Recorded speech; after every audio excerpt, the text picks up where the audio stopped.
You're listening to the Fully Loaded Podcast with your hosts, JC Cornell and Samir Ali. Back to Fully Loaded. This is your host, JC Cornell, with Samir Ali. As always, we have a special guest today, Rock Riley, joining us. How you doing, Rock? Oh man, it's football season. I don't care if it's 100 degrees at training camp. I'm so pumped up. Yeah. It's definitely a fun time to be a Buccaneers fan with what's going on. Let's go straight to it. Buccaneers re-signed Tristan Wirfs to a 5-year, $140 million extension, $88 million guaranteed. This keeps Tristan in Tampa until 2029. What are our thoughts on this? Unbelievable. Go ahead, Rock. Go ahead. Huge. And it really sends the message inside the building. Like you could just see everybody was so happy. And they already got Antoine Winfield, who is the highest paid safety in the NFL. They signed all the big boys to all the big deals. And then to come in and, okay, he's that good. You got to make him the best, the highest paid. And Jason Light, he gets it done. And it was almost like yesterday and the same thing today. It was almost like he's kind of embarrassed because everybody is busting his chops about, hey, can you give me some money? Oh, this and that. And he's not that kind of a guy, but he deserves it. And he and Baker Mayfield are so tight together. Everybody loves Tristan Wirfs. It's a big deal. It really is. Sammy, let me ask Rock one question before you jump in. Rock, you've been covering the Bucs for how long? 1994 Sam Weiss days. Okay. So this is a great question for you. Okay. As far as players the Buccaneers have drafted, where would you put Tristan Wirfs on that list? You know what? Leroy Selman he was the first Buccaneer in the Hall of Fame. So he has got to be up there. The Sapp and the Brooks, and Sapp was first ballot. They came in at the same draft. They got to be up there. You got to have your Hall of Famers. I mean, but Mike Evans, and look at Rondé, and you got to have the Hall of Famers there. But he, as far as the future, he's right there. He's right there, and he still has so far to go in his career. And he changed positions and dominates. No one really does that in the NFL. So he might, when he's all said and done, but he's got a long way to go, he might be at the top of the heap. My thing with this move is that it's not just, oh, great, we kept our left tackle. Oh, great, we drafted a guy that we can keep. It's one of those things that resonates beyond that, in that we draft a guy, okay? We allow him to develop. He hits the ground running, and then we reward his hard work by not only keeping him on the team and rewarding him with a contract, but we make him the highest paid ever as an offensive lineman, the highest paid Buccaneer ever, okay, on the team, which says a lot considering the guys we've had. But that sends a message to everyone else on the team that if we draft you and you put your head down and you grind, you will be rewarded. This is not the Devil Rays. This is not, teams like that want to be minor league teams for other squads where they develop talent and let them walk because they just don't want to continually build. This is how you build a franchise that wins for years after year after year after year. The Pittsburgh Steelers, the Green Bay Packers, now the Niners, that kind of a team. When you think about it, they draft their guys and then they reward those guys who have earned it. And they did that with Antoine. And just a note, I tweeted this yesterday, but to draft Tristan Wirfs and then to draft Antoine right after him in the same draft, and to make them both the highest paid ever and in their position group overall, in the secondary and in the offensive line room, not just left tackle, offensive line, draft them together and make them the highest paid in the same offseason, unprecedented, unheard of, and they are on a Hall of Fame trajectory, each of them. That's insane, dude, to even just think about. And you compared, Derek Brooks and Warren Sapp, same draft, Hall of Fame same guys came together.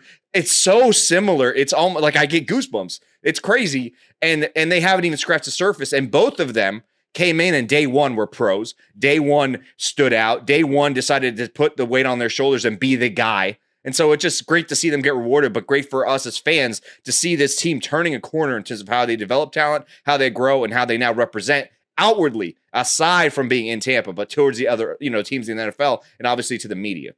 So obviously, go ahead, JC. Go ahead. No, it was lengthy negotiations with Tristan. I think the biggest thing was getting that 5th year, which is huge. Massive. I mean, kudos to Jason and Greenberg on getting that 5th year. You don't see that very often. Having him locked up and, obviously coming from right tackle to left tackle, I had called for that a year in advance. And there's people on Twitter, why would you ever move him from right tackle? He's so dominant, blah, blah, blah. Because if you can protect your quarterback's blind side, if you're Baker's blind side and you're the best at it, there's no reason for you not to be a left tackle, and you save money on your right tackle. One more thing too, you know what, Sammer and JC, nobody brings up the Glazer family, because do you remember going back a couple of years when they had Manchester United and people were like, oh, they're not spending, man. They're using that money for Manchester United. It all starts at the top. You guys know that at any business. And the Glazers have opened the checkbook and saying, you know what, Jason, you believe, and Todd, these are okay, man. If we got to make them the highest paid, we'll write out the check. And nobody really has brought that up. Yeah, that's a good point. They've been also labeled as the cheap owners for so many years. When I've always said, how could that be possible when they fire coaches and pay multiple coaches at the same time? It feels like they're not cheap. And maybe they have moments where they, hold back, but as far as I'm concerned, it hasn't bit us in the butt. It hasn't been the Rays type of scenario where you're letting great talent go. It seems like it's just kind of worked out for the most part. I'm sure there's going to be. I'll say this.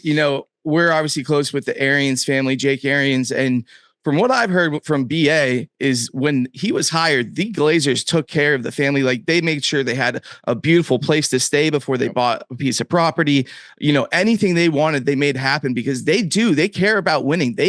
They're prideful with winning. They want to win in this league. And clearly, Jason Light is probably their best GM hire of all time. And what Jason's done is basically taken full control of the organization and taking the say away from the Glazers. The Glazers are comfortable with Jason now making these calls and being in charge and running the ship. Yeah, without a doubt, you hit it right there. And they stay out. Sometimes like, oh, how come we don't hear from the Glazers? No, they're not Jerry Jones. They trust the people that they hire. Number one, Jason Light. I remember at the NFL owners meetings 2 years ago, and I sat down with Joe Glazer, and I'm asking him, Todd Bowles, I know it was only 1 year, but are you? And he was like, look, man, we got to have results. Once I said Jason Light, he goes, Jason Light is our guy. He got us a Super Bowl. He got us help with BA. They love Jason Light. They let Jason Light and his scouting staff. It's the longest tenured scouting staff in the NFL. Those guys don't move around. That's another part of it. So again, there's a lot of layers to it, but right now, man, we're in a trajectory and an ascending time with the Bucs. Yeah. We don't. So if we want moments, the latest, and I was going to ask Rock if you were present for it. YaYa Diaby obviously got carted off at practice. Looks like he did indeed escape from having a major injury. It looks like it's a sprain. It's a high ankle sprain. Should be available for the opener. Kudos to myself. I tweeted an hour before Schefter and Schultz and all these guys about the injury. Wow. But that's great news for us. I think Diaby might be the most impactful defender on this defense, and definitely has potential to have anywhere from 10 to 14 sacks this season. Without a doubt, he has come a long way. He was one of the guys that was at the facility all off season, and he worked his way in. He was working on pass rushing moves. He's really good with fans. It's incredible. When they had the NFL draft party at Ray J, and I went there and I got out on the field and I saw the longest line was YaYa Diaby. And he was taking the time. I know this doesn't mean anything for on the field. He was taking the time to not only sign autographs, take pictures with everybody and talk to them. And I said to him, dude, the line is so long. And he just has the big smile. They used to call him Baby Bruce Smith, because he looked like Bruce Smith, the former Buffalo Bill. He has that face. And so there's another guy, man. He stays in the organization. He's there, but he's down. So I was there today. I'm asking around, who's going to be the guy? Is it Ramirez? Well, Jose, he's on the other side. I think watch out for Marquise Watts. I know we're going to get into rookies later, but Anthony Nelson, I know he's not flashy, but he's consistent. He gets the job done. He gets the job done. So I know that's not a flashy name, but just until, and I don't think, with the training staff they have and the science, I don't think he should be back for the first game, if not the second. So it shouldn't be a long way. Don't rush him. And thank God you got Anthony Nelson there. He's also a ridiculously athletic human, be like an alien type of guy, right? So I feel like he should be able to heal in time. It feels like he takes care of his body. Clearly, he doesn't put a lot of junk into his body. He understands, the approach of being ready. But I think the biggest thing I take away from YaYa is coming in and having that potential sticker on you is sometimes bad. We've seen it with Noah Spence. We've seen it with a couple of guys before in the past. But him taking that and then elevating and working his way onto the field, forcing a decision by the coaching staff last year to start, become an impactful player on the field. That Tennessee Titans game, I remember, he was everywhere. And then to take the offseason and not rest on his laurels, not to get complacent, to say, I need to continue now. They don't have a JPP in that room anymore. Shaq Barrett was here, so he learned a little bit from him. But he's kind of on his own in terms of figuring things out. And to take it on himself, and to take the onus of like, I'm going to be better. I'm going to make sure I'm better. And to come in, be ready. And as far as we've heard, he's done more than enough in camp at this point. I'm like, all right, let him rest. He's earned it. But I go back to Jason Light, having the ability, him and his staff, to identify the guys that are hard workers and take it seriously and hate to lose. Biggest thing here, hate to lose as opposed to love to win. That's such a big thing that you see across all these guys. And I'm sure we're going to talk about the rookies at some point. But they all have the same type of Levante template to them. And that's, I'm glad that YaYa's safe. He's going to be good to go. But everything about him says that, he's doing everything the right way. So that's awesome. Yeah. So, you saw reports that, high ankle sprains are usually a 4 to 6 week injury. I tweeted, well, YaYa, the freak that he is, it's probably a 2 to 3 week injury. like the guy is just in the most unreal shape I've ever seen. He's just a freak. He was on the Feldman freak list before he got drafted. He is literally a freak, and I can't wait to watch him develop and turn into a star for this defense. And he's young too, because young guys, they'll heal faster. If he was 30 years old, it'd be a different story, but he's so young, it won't be long. And that was, thank God, man, that was averted, because it looked bad. And when everybody comes over, players aren't saying anything. But anyway, we don't have to worry about it. It's a high ankle. Yeah, we escaped that one. So, Rock, we have you on the show, and I know you've been present for training camp and been watching closely. Yep. So I wanted to, rapid fire some questions to you about camp. We'll start off. Best player at offense and defense, what you've seen at camp. I got to say, honestly, Mike Evans, because he always comes in great shape. And the thing about it is, when we would talk to him every Wednesday, although when it was the year that he didn't get the contract, he didn't want to talk to us. You could tell he was unhappy, but he still balled out. He always said, I hardly ever get single coverage, but in training camp, they're not double teaming him. So he's getting single coverage, mostly Zion McCollum. McCollum's had a good camp. He is you cannot cover him. And the moves that he is making, and Baker Mayfield and him are on point right early in camp, especially when they go in those red zone drills. You put it up there, high point. You cannot defend him. Godwin's look good. A lot of guys have looked good, but honestly, and Father Time is undefeated. I thought maybe last year, no, he got better. And watching him this training camp, I'm like, oh my God, top of his game. So go right ahead. Honestly, you could argue that he's in much better shape. He could be faster than he was when he was drafted by the Bucs. Yeah. And Baker Mayfield is getting the ball out fast. I know we'll go to Baker, but that's the thing. It's even faster. It's like really fast. So when you do that one-on-one coverage, he's caught everything. So I really think that he has stood out. On defense, Antoine Winfield is still it. Now, Jordan Whitehead, he was so happy that Jordan Whitehead was back. And I know the rules have changed, but Jordan Whitehead is a thumper. And I remember when he left, and I remember talking to Jason Line. He's like, that was one that, And so when they got him back, but again, it's been hard to judge because it's early in camp. That's what we're going on. But Antoine Winfield is really looked fantastic as well. Rock, we haven't really talked a lot about, there haven't really been a lot of reports on the first round pick, Graham Barton. We've heard that, he and what's his name? What position are we talking about? The center position. Hainsey? Him and Hainsey have kind of been alternating day on, day off in terms of the starters. But You've been there. You're there every day. How has he looked? Has he looked like he's ever been kind of, drinking is he from the an hose? absolute specimen in person? Or has he kind of absorbed a lot and he looks like he's learning? Does he look like the Tristan Wirfs, rookie season where he looked unfazed by everything outside of day one? Now, you know what, Sammer? Yes, he has. Not only did he come from Duke, he is, he's very, very smart. Mm-hmm. So he picks up real quick. He said he took he goes, and for a young guy to say this, when we saw him at rookie minicamp, he's like, look, man, life is short. Life is short in the NFL. I am here every single play. I'm studying my playbook. And that was that was rookie minicamp when you're going up against guys that are going to be on beer trucks and they're not even here. So fast learner. There was one particular day where NFL Network was there. It was at minicamp. And Sarah Walsh is a reporter. She comes over. Baker Mayfield was right there with Liam Cohen. And he goes, okay, this.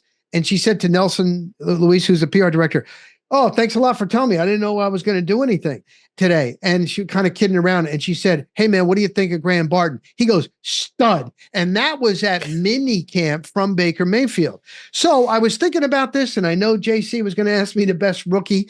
And I was thinking about, okay, nobody's talking about Graham Barton. That's a good thing, because an offensive lineman, you don't want to talk about him. Mm-hmm. Well, I will tell you this, you're going to have ups and downs. Now, today, they were on 11 on 11, and he had a snap, man, and it just went way over Baker Mayfield's head. And then the next play, there was a screwed up exchange, and I can't imagine it was Baker Mayfield. So, it's not all world, but up until today, Sammer, I hadn't even seen him make a mistake. Now, they still have been using Hainsey and Mayfield back and forth with the ones. Today, when they came out, it was Graham Barton was the starter. So that means he is going to be your starter for game number, regular season game number one. So with Barton, obviously he comes from Duke playing left tackle. He had a year, I believe his freshman or sophomore year, where he did play center. Obviously he can basically play every position on the offensive line. His arms are a little short for a typical NFL left tackle. My question is, I have no doubt this kid's going to be an absolute stud. Like we've said before on this show, he was graded the most athletic offensive lineman in NFL draft history. My biggest thing is, have you seen with the pads on, do you think he's got a nasty streak? Does he have any nasty in him? You know what? He's such a nice guy off the field. That's a good point. That is a good point. I don't know. I haven't seen it. It's so early. I mean, I'll keep an eye on that, and I'll report back to you on that. So we'll see. We'll see. Like Jensen had it, and oh my God, we know that. It's nice he's to the bodyguard. have that. Jensen was the bodyguard. Yeah. He's the bodyguard. But you know what? The offensive line so far is looking pretty damn good. My thing with him is he's going against Kalijah Kancey. I know it's still early in camp, or they're not really going against each other yet, but I feel like he's going to have a day where he and Vita and Kalijah Kancey either clash, or he has their number, or vice versa. And remember, I think Tristan Wirfs was owned by Shaq for a day or two in camp when he first got there, and then all of a sudden Shaq told us on the show, he goes, I couldn't beat him after that. It was over. He figured me out. So I'm kind of waiting to see him. I'm like, with JC, I kind of want to see a little bit of show me some anger, show me a little bit of nasty in there, get gritty. But I think he needs to get his ass kicked once for that to happen. Possibly, I don't know. But not hearing him getting beat is also kind of like you said, it's kind of good news. But I want to hear him. I want to hear about him overpowering somebody. I want to hear him getting pancakes. We need some pancakes. But he's going against those two guys inside, and obviously before when YaYa was able to stunt and they do a lot of exotic stuff, I think he's going through the best possible rookie training camp possible for a starting center against a Todd Bowles with the exoticness and all the unique looks that he's going to get. So he's going to be absorbing a lot, but again, Duke, big brain. It's like no big deal. This is like chemistry for him. He's just putting numbers together. I think my biggest thing for him, and you could probably tell me if you've seen him do anything like this or if they put this on him yet, Rock, is coming to the line and having to identify things for the quarterback and for the rest of the line.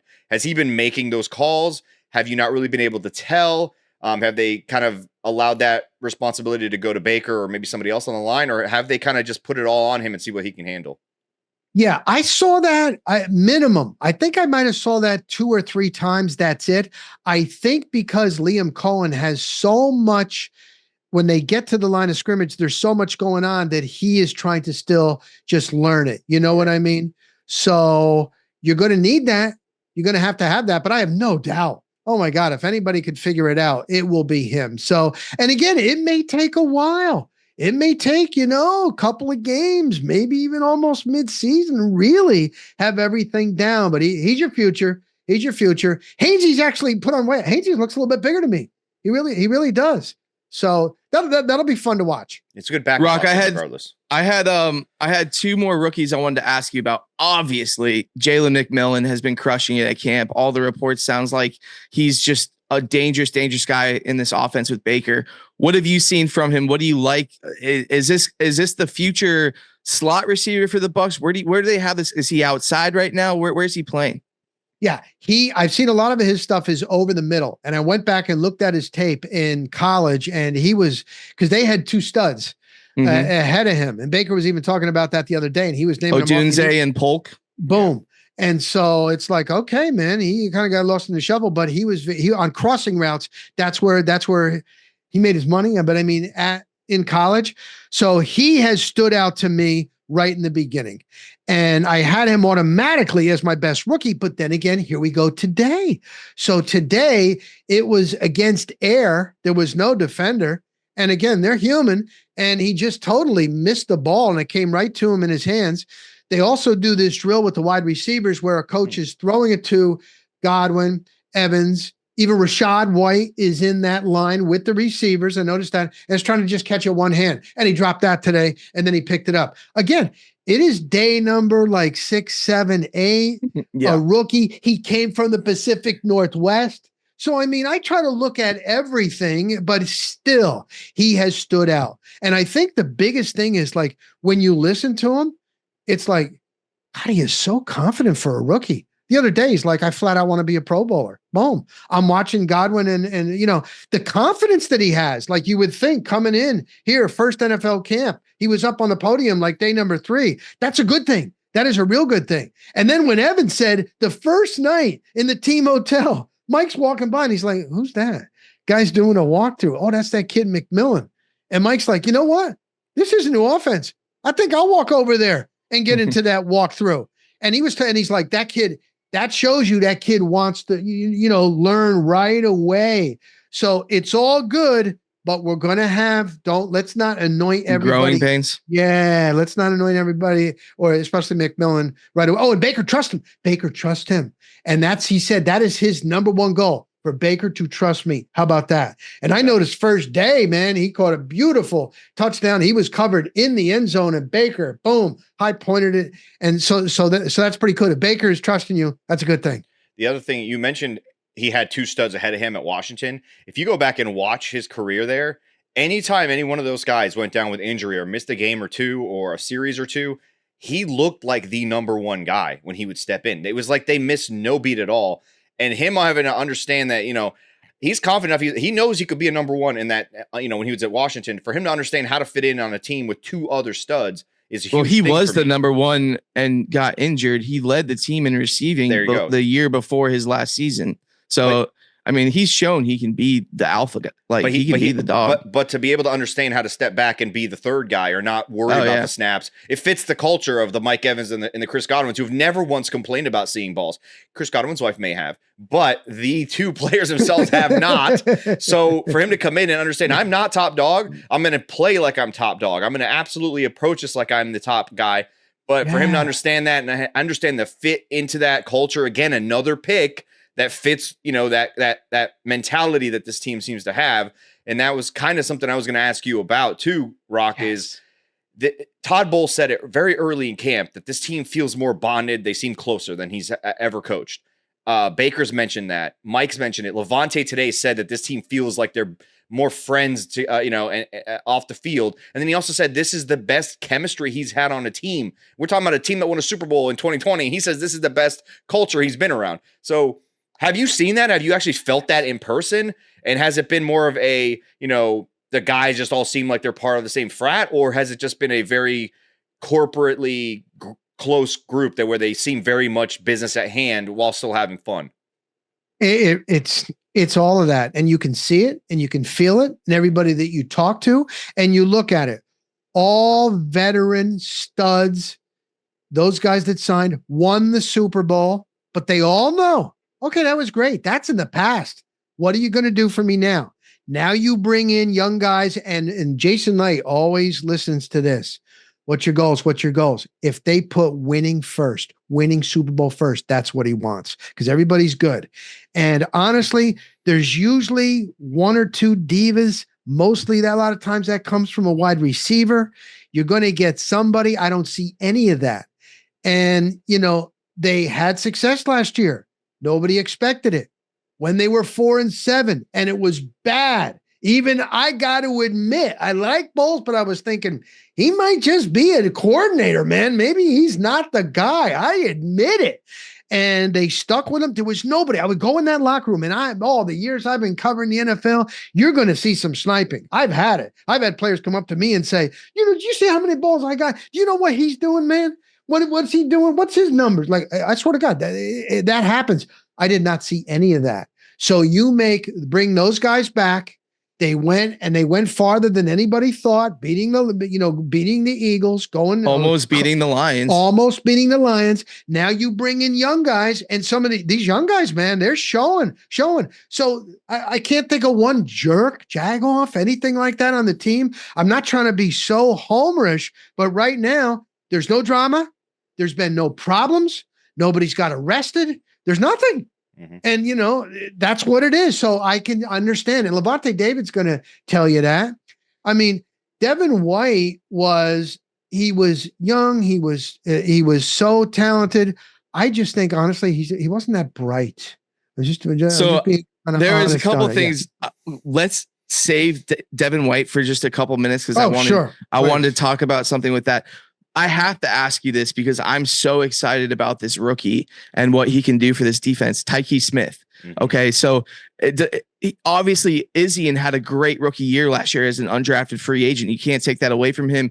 Even on Twitter, when I kind of projected a lineup months ago after the draft, I put Tyke Smith as the starting slot, and Izzy responded to it not very happy. He wants that job. He thinks he owns that job. What have you seen at camp? Is Tyke impressive? What are your thoughts on this? Yeah, he's very impressive. Very impressive. Obviously, he's very athletic. He's got the skill, but I was talking to somebody today that just did kind of a long interview with him. Like, it's not too big. It's not too big of a moment, and you would think, man, with Hall of Famers that are on the field and coming in here. So that all plays into it. We're not going up against schemes. We're not going up against other teams. So, but early on, JC, I got him marked down, man. He's one of my rookies that he has just looked very, very good. Even Rondé was watching some film, and he watches film and he watches these practices. He thinks he's going to be a good one. And Izzy decent too. Go ahead. You know what I love to hear that you have continued to repeat on this show is how the moment is not too big for these rookies. And kudos to Jason Light and co. for they clearly have a type of player they like to draft. And these guys, in these interviews at the combine and whatnot, clearly there's a certain type of guy that they like that, like you said, the moment's not too big for these guys. They're not phased. They're professionals. They're not getting in trouble off the field that you see all over the place. Like, clearly Jason has mastered almost these drafts with these kids. And his scouting staff. Of course. It's a team effort. 100%. Yes. It's a complete team effort, but the team he's assembled is it's so good. It's so fun for the first time in a long time. Obviously we had Brady, but it's fun to be a Buccaneers fan because we're watching amazing players get drafted, not busts, like studs in the third round, studs in the, Hall of Fame safety in the second round after a Hall of Fame, highest paid left tackle in the league. I mean, unbelievable stuff. Dude, that Tyke Smith pick, I was most excited about it because when I saw him, I'm like, God, this kid just reminds me of number 20 so much. And I know that's crazy to say, but he has a lot of those things. And he played at Georgia. He has the pedigree. He wasn't, the dog on the team, but he also was the dog on the team. I believe he led the team in interceptions. He gets his hands on balls. But then that interview comes out a couple of days ago, maybe 3-4 days ago, where he's apparently like crazy football IQ smart in terms of like the X's and O's and recall and understanding what they're trying to do to him as opposed to reading his keys. He's understanding the scheme as it's happening live on the field.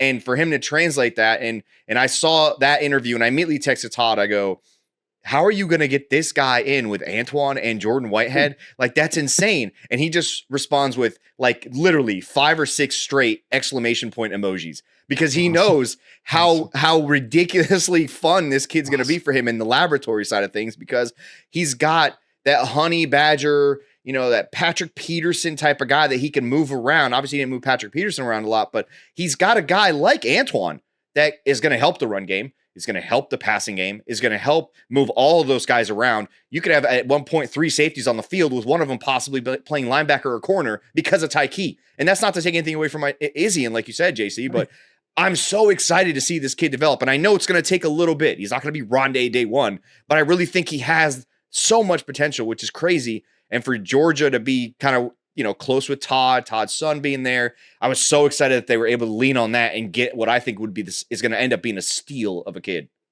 So I wanted to jump back real quick to the Devin White thing. So obviously Devin White's last couple of years, give it to him. He won a Super Bowl with the Bucs. He was a part of that win and that franchise and that team. Best he ever played as a Buc. Everyone got tired of his shenanigans, his personality, his Instagram posts where he's insinuating going other places. How refreshing is KJ Britt as the new starting middle linebacker? Because what I've seen, he's a grinder. He puts his head down. He goes to work. He's no bullshit. He's a shit talker. Yes. How refreshing is KJ Britt replacing Devin White on this roster?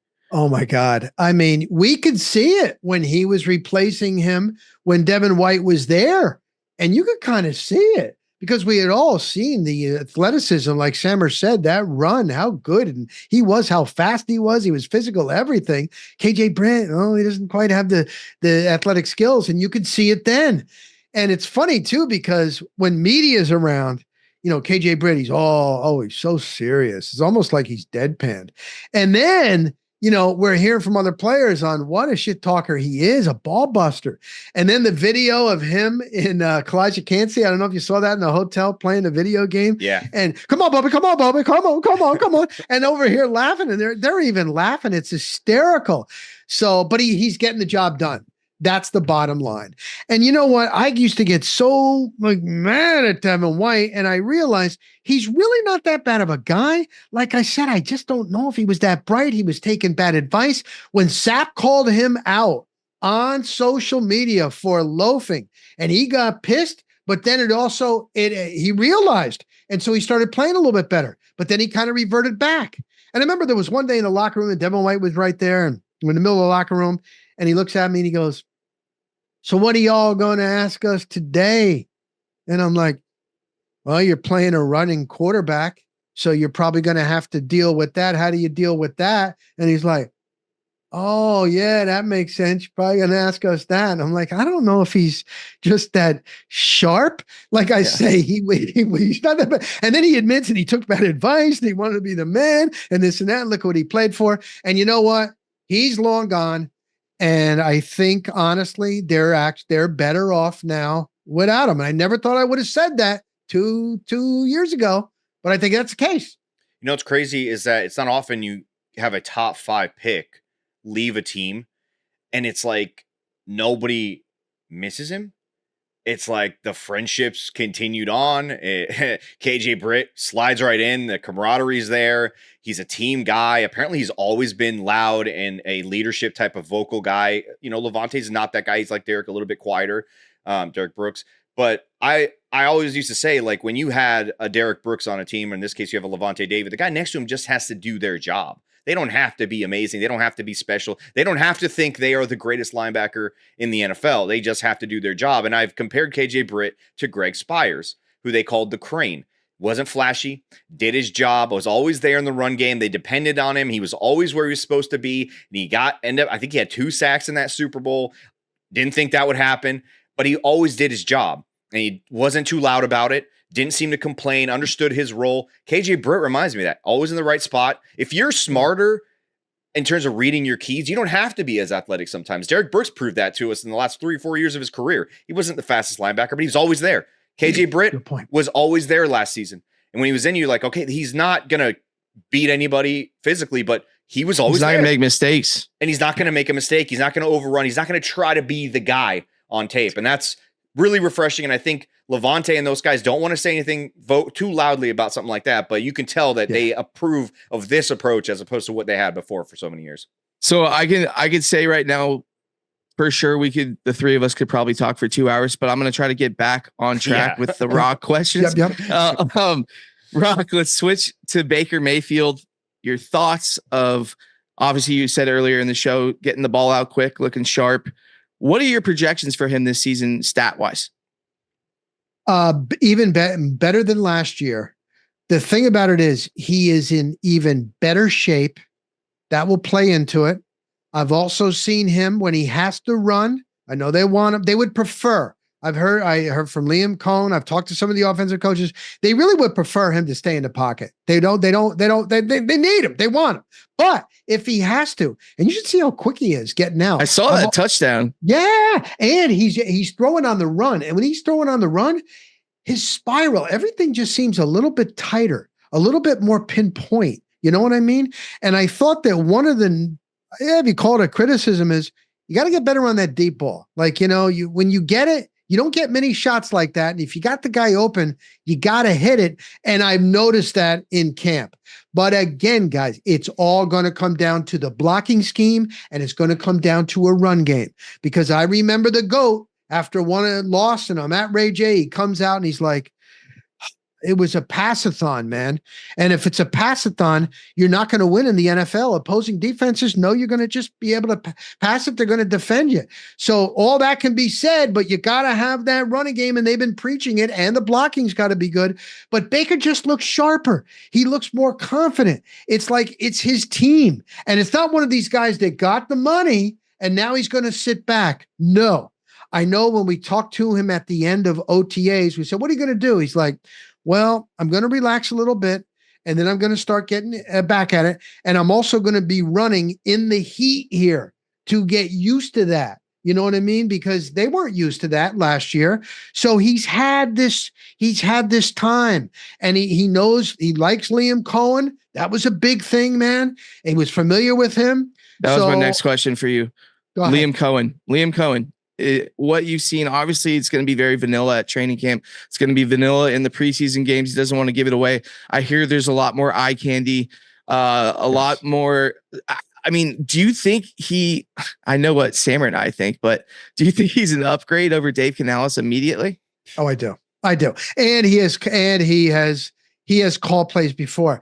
That blew me away. I even asked Todd that. I'm like, you picked an offensive coordinator, man. And he's going to call plays in the NFL, and he's never called plays ever at any level. And Todd was like, well, you got to start somewhere. I remember my first game when I was like, well, is that really an answer? And then I remember we were about, halfway through the season. Canales came out, and he was being kind of honest. And he was like, you know what I've learned? I've learned in the NFL that what works in the first half, and we come out and do the same plays, that these defensive coordinators are smart and they adjust, and these plays aren't working. I'm like, oh my God, he's learning on the fly. So I think just by that aspect, it is going to be better. Now, again, it's new. Terminology is new, but everything, they just seem to be playing faster. You know what I mean? Yeah. In training camp, doesn't seem to be any kind of hesitation. Somebody doesn't know where they are. So I really think he's an upgrade. And every player that I've talked to, this must be what Cohen is telling him. He's attacking. He's attacking the defense. That's it. I never heard that from Canales. It was different. We see what they give. We're trying to do this. We're trying to still always establish that run. But Cohen is telling them, we're going to attack it. We're going to attack the defense. And I think right there, it's going to be different. I think he is an upgrade. I really do. So I tweeted yesterday. I mentioned, Bowles last year, you might have been at the press conference, mentioned he doesn't know how much time he has left. He has his son playing football. He wants family time. if Cohen really performs well here as our offensive coordinator, I have always said the future of this league is your head coach being the offensive play caller. You don't want to lose these guys every year to head coaching positions. You need stability on offense. It's an offensive league. Do you think how long would you give Bowles left? And do you think if Cohen succeeds, there should be some sort of succession plan for him to take over this team? JC, I am not looking that far ahead yet, my man. I just want to see what he does here. But yes, you know what? You are right. What happened was I was there for Todd Bowles, and the question kind of was, hey, this is before they were fired. Like Pete Carroll is 70 something, the Belichick has said, he's like, I'm not going to be coaching when I'm 70. Hell, I ain't going to be coaching that much longer. So you are right. You're right. And they have to think that. And I like that. That would be great. Everything that I've seen about Liam Cohen and talking to the players, like, good. They like him. Everything is good. So that would be nice. But JC, let's see. Let's see. Get a couple of wins. I understand there's a lot of football to be played and whatnot before you can crown Cohen as the successor to Todd Bowles. But Dave Canales was offensive coordinator for one season, and we had the same conversation last year. And now Dave Canales is the head coach of the Panthers. I remember. I've followed you too. I remember you. Yeah. I know this is like, it's a crazy thing to think about, but like if Cohen has a great year and Bowles it still wants to be here and we lose Cohen, that's just a disaster. I don't think they would though, JC. I think but that's what I'm saying. Is there a succession I think they plan? Would put in because is there a Brinks truck showing up to Cohen's house? I think so, dude. You'd have to. I think they've done it in the past. Remember the Dirk Cutter moment where they went from Lovey to Dirk Cutter. And so I think if Todd Bowles is thinking, I do want to watch my son play at least 1 year and go to every one of his games, that time's coming up pretty soon. And he's not going to get to do that ever again. And if the kid doesn't make it to the NFL, then, he's missed out on something that's a very big thing. We're dads, JC. Obviously you are as well, Rock. But our kids right now are going through that. And I don't want to miss a kid's game, right? And so I can imagine how Todd is like, I'm going to have one more chance to watch my kid play every single time he goes on the field. I would like to be there. And if maybe there's that discussion behind closed doors that happens of let's get us from this point to this point. And if, maybe if he's close enough, he'll come back to win the Super Bowl or something like that, or just hands off the keys. Because the thing that happens when you change offensive coordinators is you can't make that quarterback happy every single time if you do that consistently. And what's always been the thing on Baker is he's always had a new system. He's never had consistency. He's never had a happy environment around him. If you can kind of solidify that and keep that relationship together, the John Gruden, quarterback relationship that everyone always preaches about, Patrick Mahomes, Andy Reid. For years, it was Holmgren and Favre, and then Holmgren and the kid in Seattle. So you kind of want to keep that. You want that to be a thing because that's what kind of resonates the rest of the team. So I could see that being a thing happening. How we get to that point, I'm with Rock. We're gonna have to wait a little bit and see.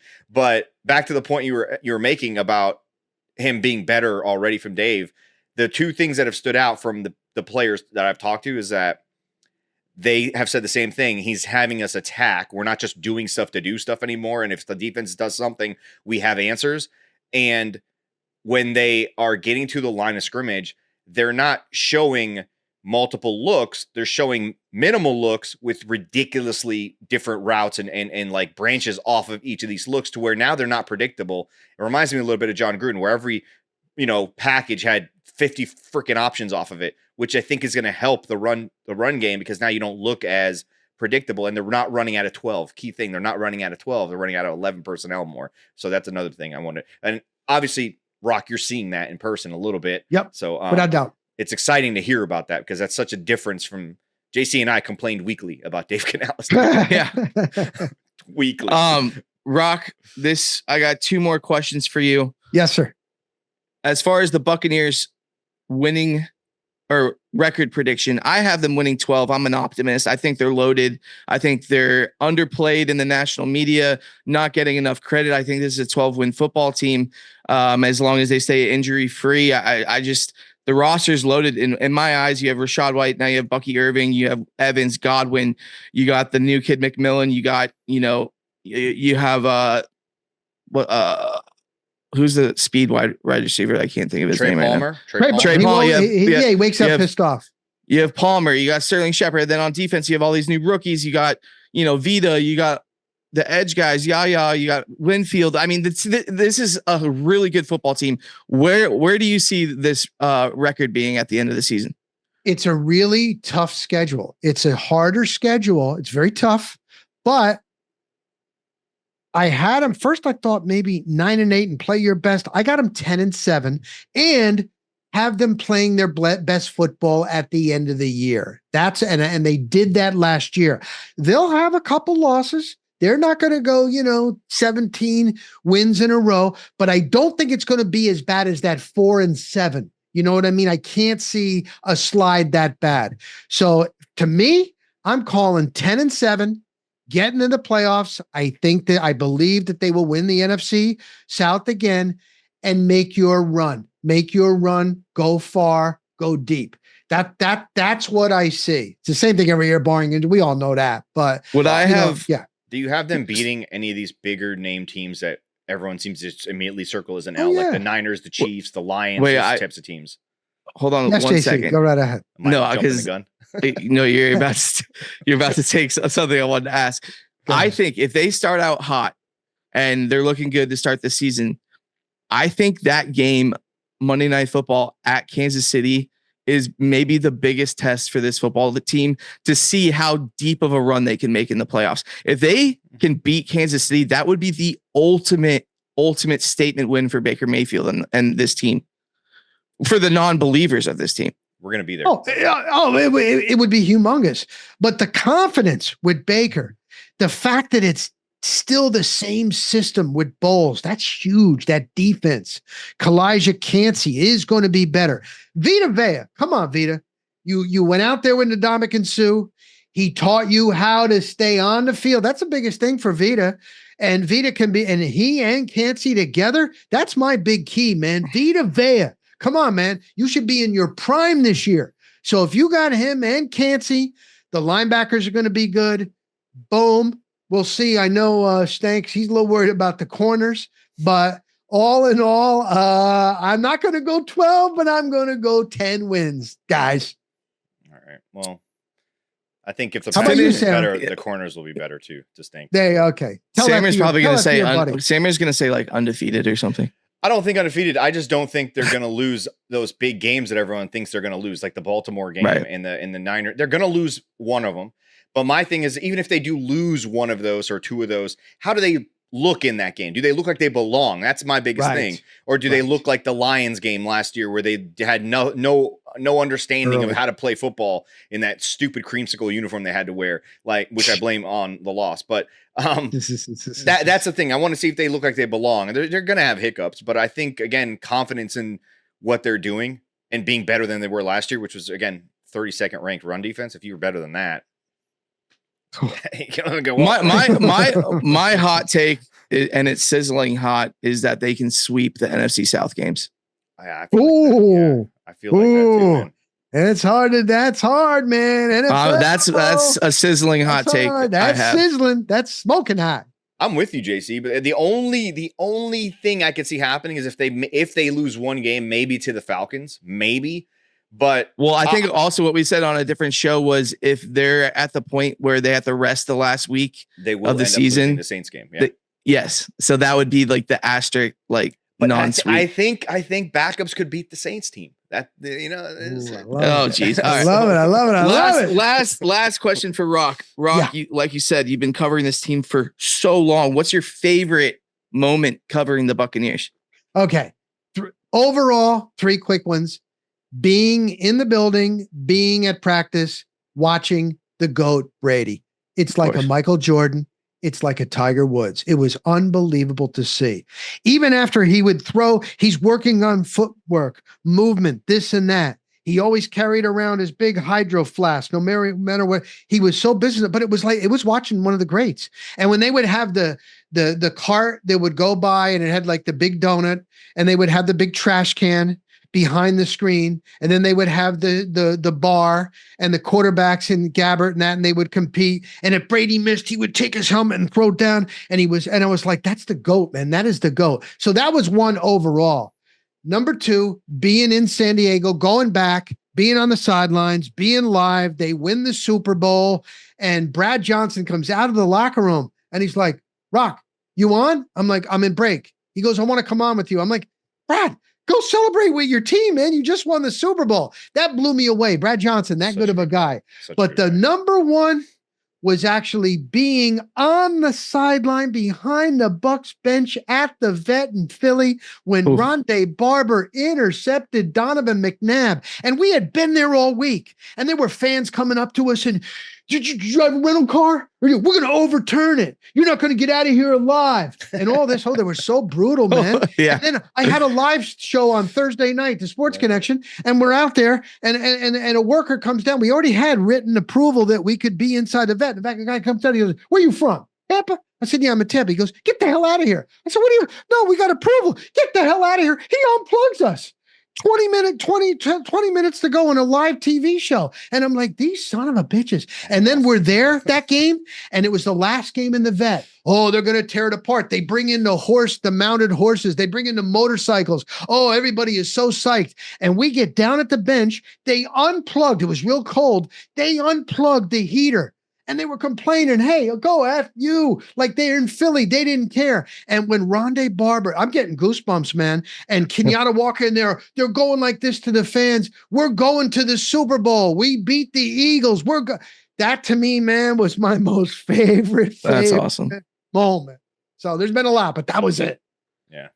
Well, Rock, thank you so much for joining us today. What a great conversation. Sammer needs to talk. What's up? Yes, Sammer. We're both wearing the Reverse brand hat. The Reverse brand. Yeah. Okay. I love it. And on the Loose Cannons, I've announced that we partnered with the reversebrand.com, people. Well, we've done that on Fully Loaded as well. So go to reversebrand.com and drop the discount code Fully Loaded, and you save 10% on anything you buy off their website. And obviously they have amazing stuff. Even if you're not from Tampa, or if you want to rep a different town or city, they've got different colorways for every possible team and town you could think of. But the coolest thing about it is when you use that discount code, you save 10%, but then the profits of that actual purchase go to help SpyTech's National CMV Foundation, which is, it's a terrible story what him and his wife had to go through with one of their kids, but it ended up being a good thing in terms of the foundation they were able to put together and the, information that they're able to get out there to people and help, spread knowledge about what CMV is. And again, it helps a great cause. So use the discount code Fully Loaded, save 10%, and help the National CMV Foundation and our good friend John Spytek and his wife. Beautiful. I'm going to try to be really humble here, like Sammer always is. But the best. I'm not going to lie. I've been wearing this hat on this show for a while. Everyone was asking on social media, where's JC's hat from? Where's JC's hat from? I'm not going to take credit for anything, Sammer, but I've been a day one reverse guy. I was a day two reverse guy, and they were asking me on the Loose Cannons where my hat was coming from. So now we have an answer for you guys. Reversebrand.com. We got to get the Rock. Got to get Rock one. Yeah. Definitely. Be honored, man. I'd be honored, man. Another announcement. We have a live show August 23rd at Hooters in Sarasota. We will be doing the pregame show for the Bucs Dolphins preseason finale. There will be more shows at that Hooters location later in the season. If you guys want to come and join us, that'd be awesome. Maybe Rock could even come. I'd be honored, man. We're organizing right now. That is sponsored by Omni Energy. Omni is a great energy drink. As you know, this show is brought to you by Omni. Literally probably non-biased best energy drink I've ever had, taste wise, like flavor, the vitamins he puts in it. It's not bad for you. He pumps good stuff in your body when you drink those drinks. So thank you to Jason for that sponsorship, and hope to see you guys join us at Hooters. It's going to be a fun time. We have some fun ideas we're going to do. Anything you have there, Sammer? Listen, it's natural green tea, caffeine from that. It's ridiculously healthy. Honestly, it's hard to say that for an energy drink, and they taste amazing on top of that. JC, you see, I'm constantly pounding these things, dude. Yeah. They taste so goddamn good. And they're not unhealthy for you because, again, they're naturally derived caffeine from green tea leaves.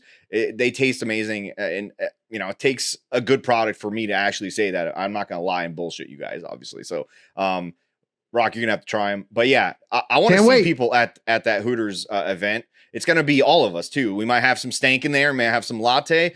Try to get Rock Riley out there. So it's going to be fun. Be a pregame show at Hooters. Obviously, we love wings, so it just makes sense, right? So it'll be fun. And we'll pimp out more information about that later on in the week too. Awesome. All right. Well, you can follow us at the Loose Cannons YouTube page. Fully Loaded, a Tampa Bay Buccaneers podcast, is streaming at all outlets. We are on Instagram at Fully Loaded Podcast, and we are on X at Fully Loaded Bucs. Give us a follow. Pay attention to how this show and big things are coming in the future. Just keep your eye on us. Oh yeah. And Rock, thanks so much for being here. Any last statement you want to make?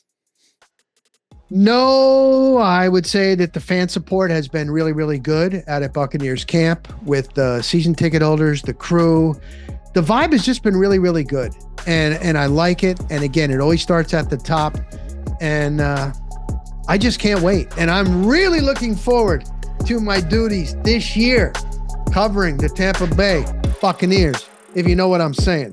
I'm more pumped this year than I've ever been before. That's all I can say. I am pumped up. Oh, yeah. I'm pumped now. Go Bucs. Yeah, go Bucs.